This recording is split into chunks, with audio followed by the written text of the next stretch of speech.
Here, let's go ahead and go again. We're recording again, guys. Bottom line, we were just kind of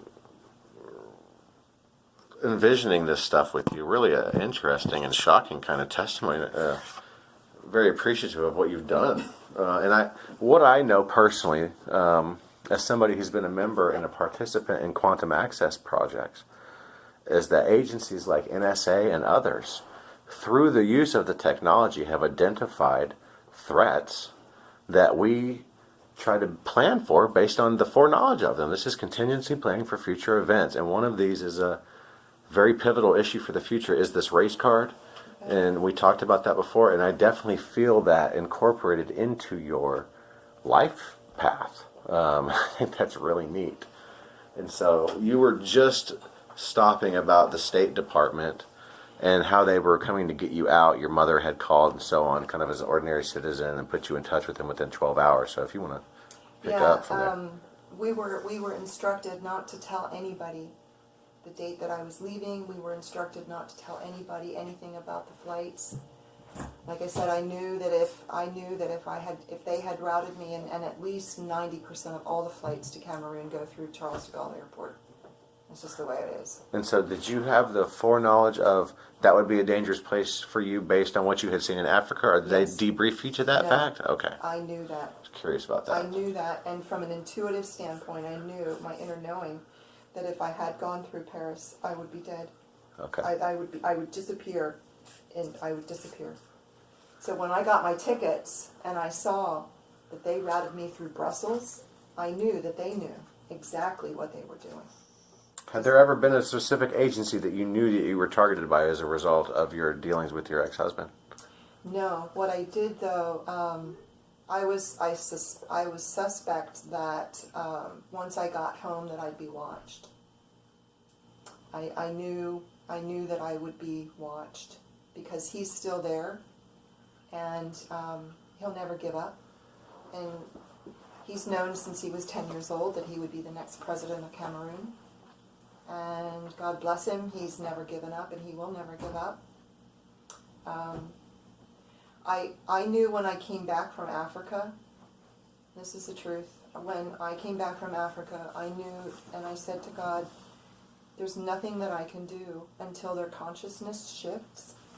There would be nothing that I could do to be of benefit to the people until their consciousness shifts.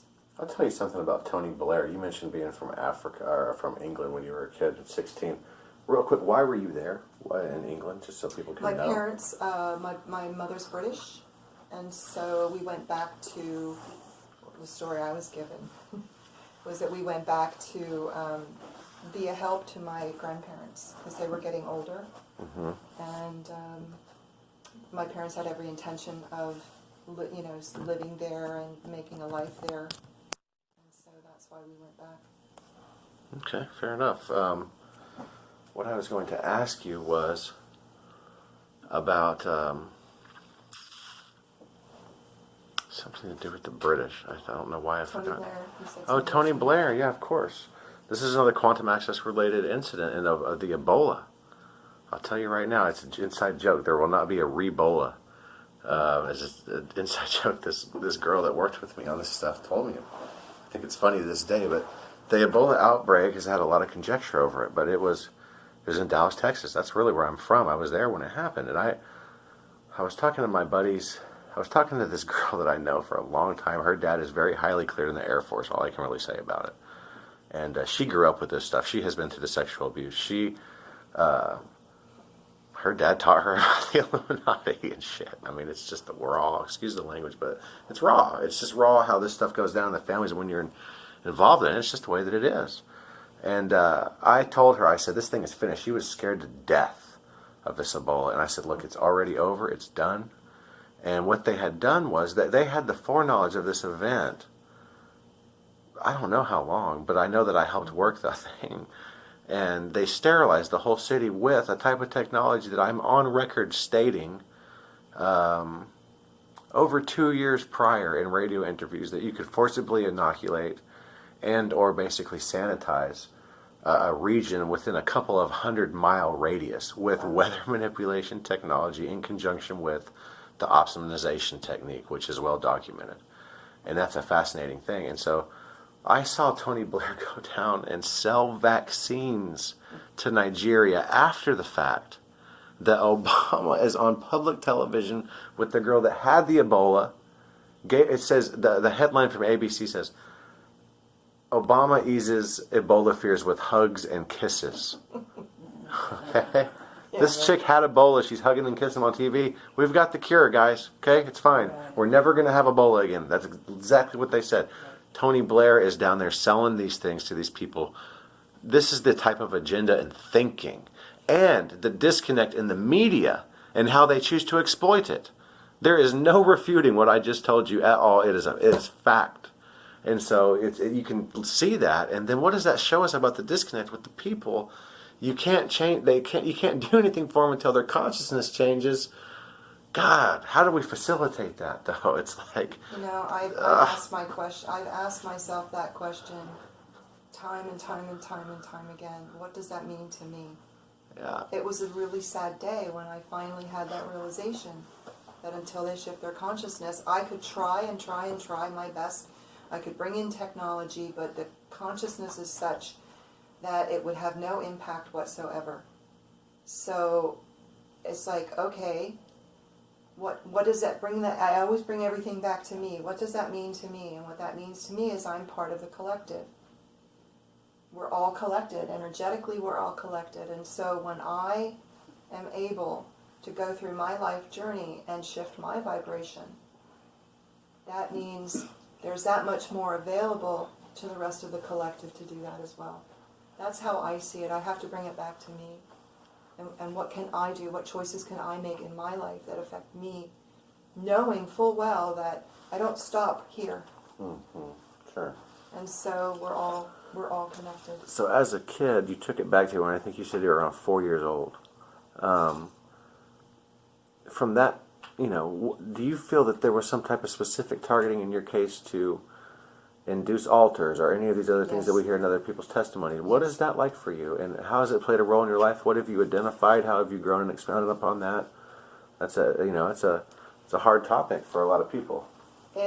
I felt that these were all very disparate ideas that had no connection, and I've identified one of the alters, and the reason that I use that word alter is, as I say, I'm very guided, and I kept seeing MK Ultra, MK Ultra, MK Ultra, MK Ultra, MK Ultra, and I'd see it everywhere.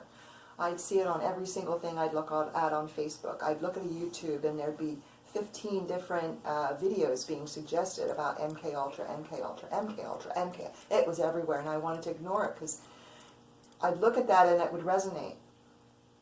And I don't want to know that. I don't want to know that. I don't want to know that. And so I ignored it for about a year. And it didn't stop. I kept seeing it. So what the connection is specifically to me, I don't know. I've read some of Fritz Springmeier's material. I've read Kathy O'Brien's book. Mm-hmm. I have identified that Charles Taz Russell, who was the founder of Jehovah's Witnesses, was one of the 13 Illuminati families. That came out in Fritz Springmeier's book. My parents were Jehovah's I did Witnesses. not realize that until you told me that today. I trust Fritz's research on the whole, definitely. Uh-huh. So I know that there was, again, I go back to where in the more modern time, in the last year and a half or so, when Prince passed, that's when the floodgates opened up for me. And it was all around the fact that he was a Jehovah's Witness when he died. Did you see Prince in that video that I showed you earlier, in that where the mattresses were, Yes. where the gate was? Yes. Prince was one of those Yes. figures. There's a reason for that. Yeah. That whole slave thing, he was mind controlled. I am absolutely certain of it. No, they definitely, the use of song and music for programming is a real thing. We know this.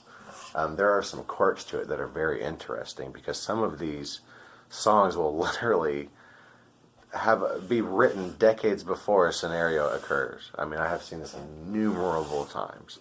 And this is this same concept that was incorporated to like the Voyager missions, but on a quantum access related tip. And that's very important for people to start grasping this, because that act of acknowledgement, the common element that we're fighting here is this artificial matrix system from my perspective. That is the veil to me. The veil is this hijacking of the quantum functions of the human organism in order to have an expressive, manifestive result in the environment. And so, to me, it sounds like you're experiencing this to some degree with your always saying MK Ultra, MK Ultra. Are you somehow manifesting that? What does it mean? How do these triggers in our brain affect the manifestive outcome that we have in our environment? Is it there for that reason, perhaps? I know that my process has always been that when I have to pay attention and I see something and I resonate with it, that there's a piece, there's something I have to acknowledge or open up to or explore or experience in some manner or fashion. It's just been my process. That's how my life has always worked. So when I read Kathy O'Brien's story and I can feel in my body that there's a resonance in some of the things that she described, I have to pay attention. What does that mean for me? I don't have those answers yet. I don't know. My father was German, my mother was British. I suspect there was a great sci-fi show. It was called Babylon 5. And within the storyline, there was this triluminary.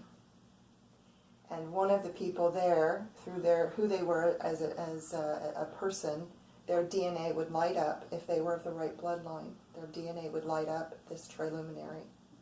And I can remember seeing that and thinking, I know that. If that were me, I could go there and I could light that thing up because I have the right. So, again, it's all been through my own personal experience as my life has gone on and how it relates back to me. So I suspect that there's something about my bloodline, something very specific about my bloodline, and that's the thing that ties all of it together.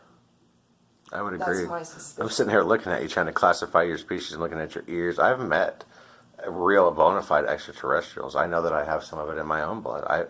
Most of my crew has, and most of we all have it to varying degrees, some very specifically. And I think that you may have some Nordic characteristics. It's hard for me to classify that. I wish I was better at that. But I would agree with the fact that it is, ultimately it boils down to its frequency in your DNA. And that's really what allows us to manifest. And, what does that mean? Does that mean that, what about the rest of the bloodlines and how they play out? Are you here for a special reason from your perspective? Or is everybody special? What does that look like? What I can tell you is that I've also had so we'll go into this now. The being that I am was not the being that was born into this body.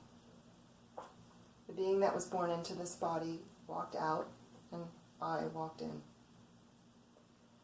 I came from another dimensional reality. That's what I know. The memories, most all the memories from my childhood went with the being that left. The Anita that was born into this body, and I walked in 1989. December the 30th, 1989, actually. What was that date? It's a date that I had surgery. Because I was shown specifically where I walked in. And so I know I have several missions. One in particular that has to do with helping to establish an alternative financial and economic backbone on this planet. I'm not quite sure what that means. I know what the words mean, but as that relates to me today, I'm not certain.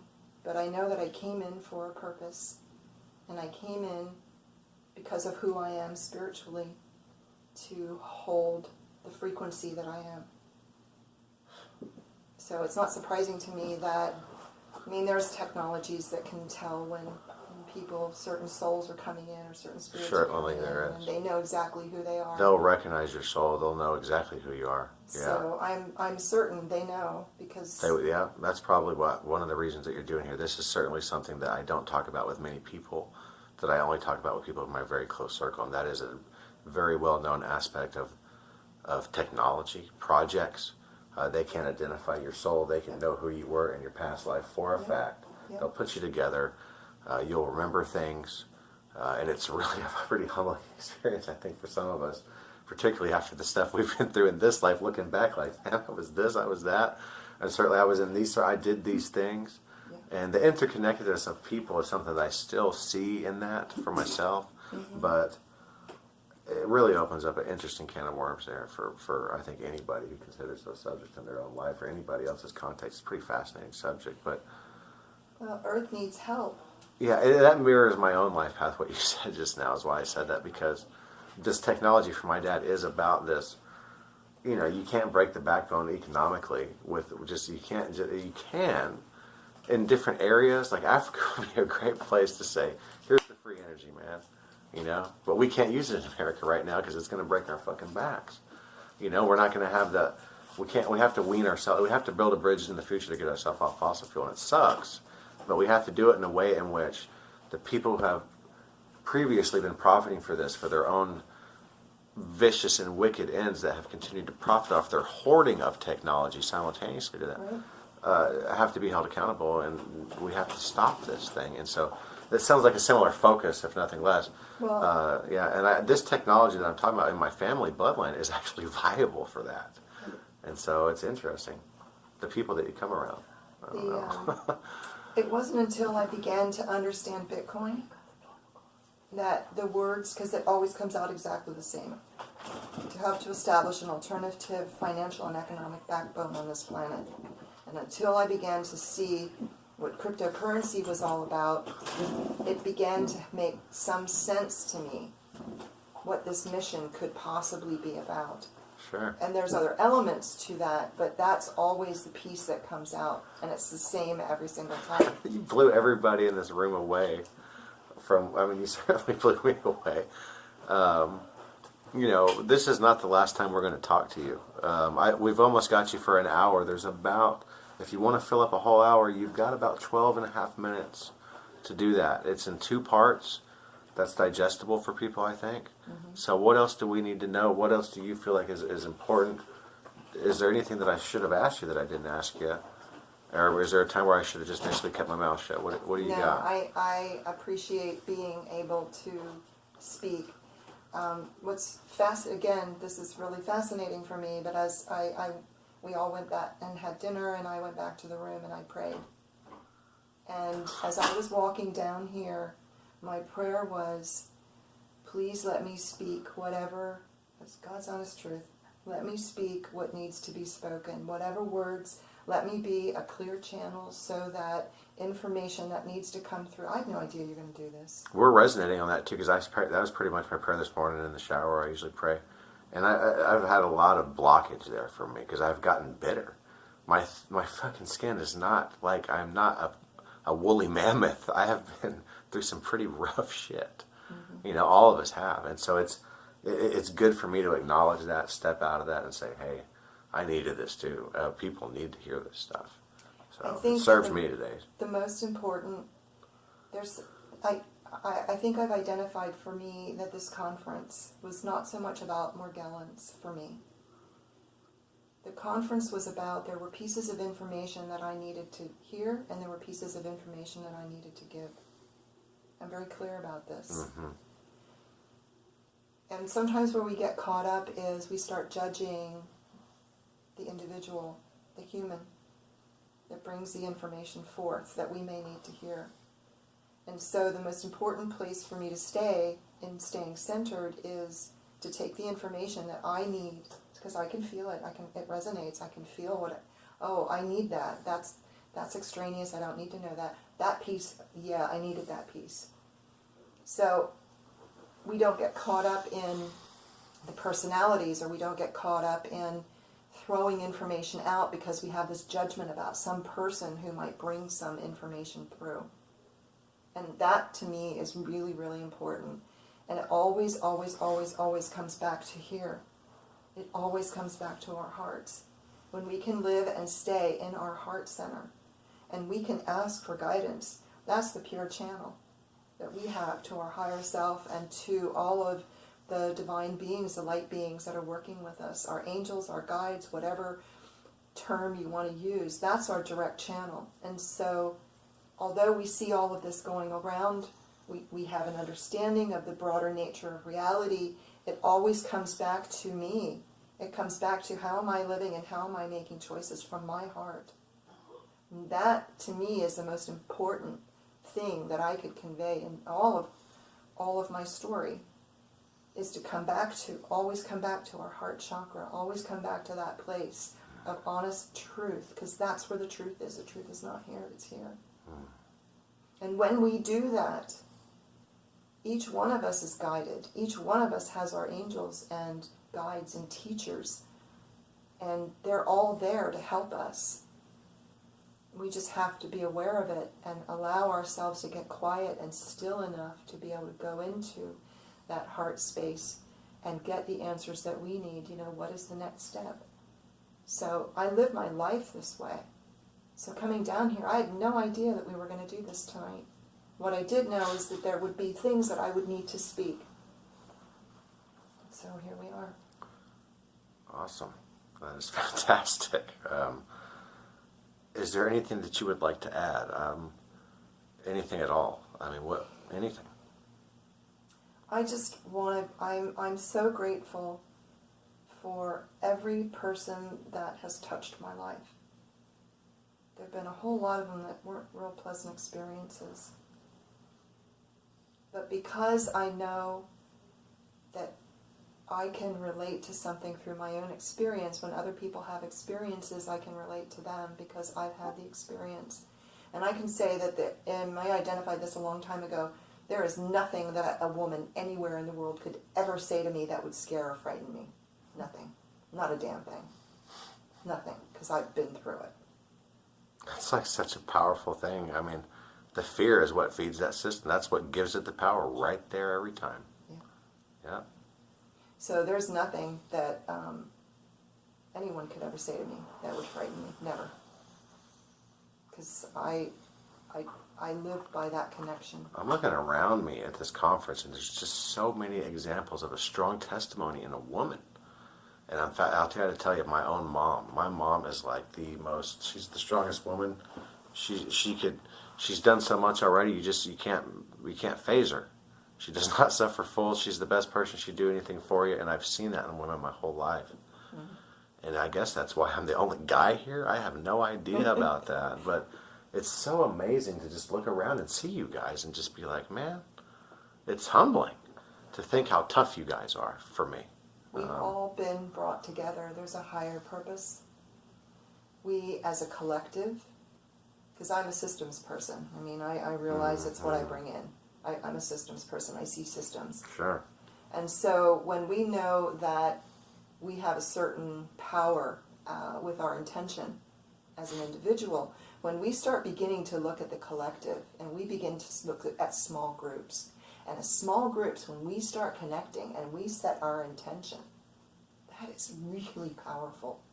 Jesus said, where there are two or more gathered in my name, there I shall also be. That principle is the same. And so when we have these groups, when we have these conferences, and we're coming together in unity of purpose, and we're coming together with a focus and intention for the betterment of all of our brothers and sisters, that's really powerful. And so we work with groups as well. Any comments as far as the AI for you? What is that? Oh, God. That's a whole nother issue. I'm kind of wrestling with that in some choices and decisions in a business venture that I'm involved in. I'm very concerned about the use of artificial intelligence. It is a broad spectrum and there's many different facets to it. I know that I'm meant to be responsible and of course would never be involved in anything that would not or that would be of harm or could possibly be of harm to anyone. The whole subject of AI is just scary as hell to me. I don't understand it. It's You hard said to... nobody could ever say anything to scare you, but you're scared of the AI.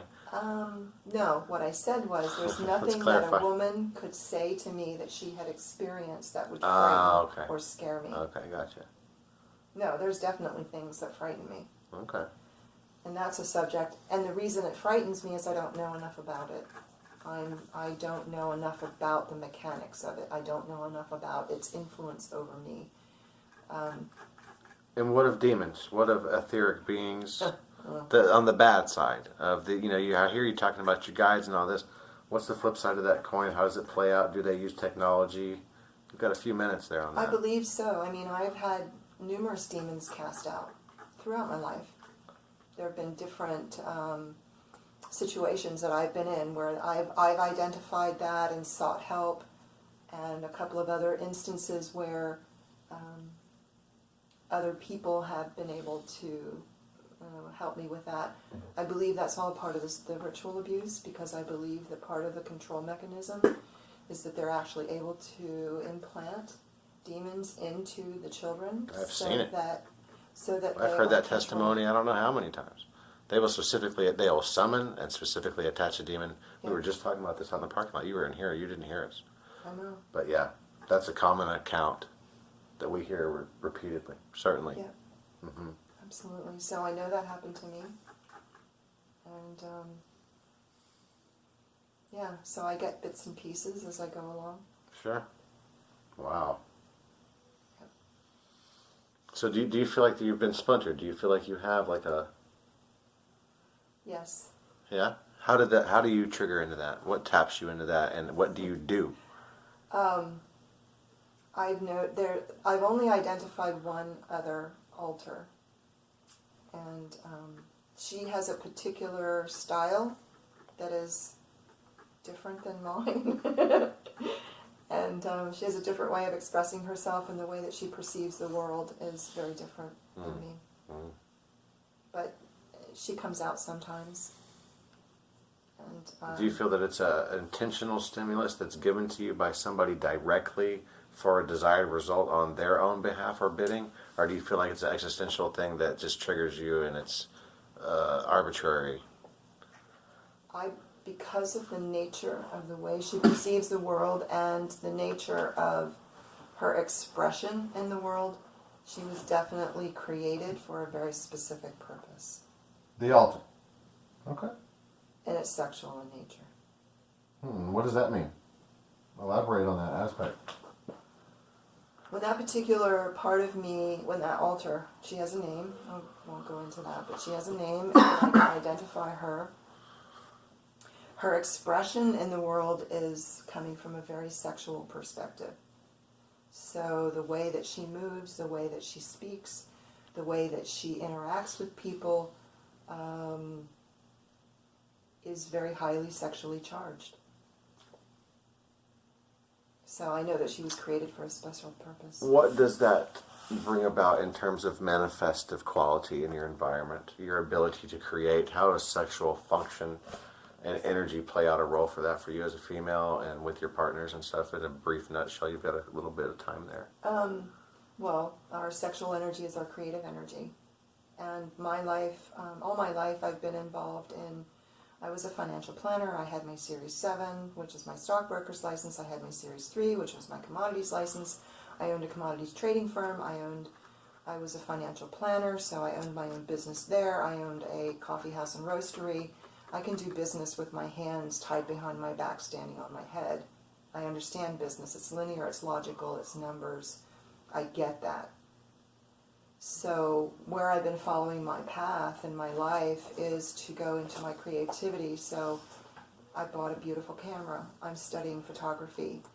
I'm now also looking to incorporate art into my life. So my creativity, although it had been really only focused in writing, is now focused directly in visual image and mood and content in fine art photography. That's the direction that I'm going in. So Wow, neat. Any military or intelligence ties to you through your family or otherwise? I'm not aware of any. My dad was in the army in England in the 50s. Met my mom in Got England. about 9 seconds before it cuts off. And Thank you so much. Awesome information. Looking forward to doing this again soon. okay. Yeah, absolutely.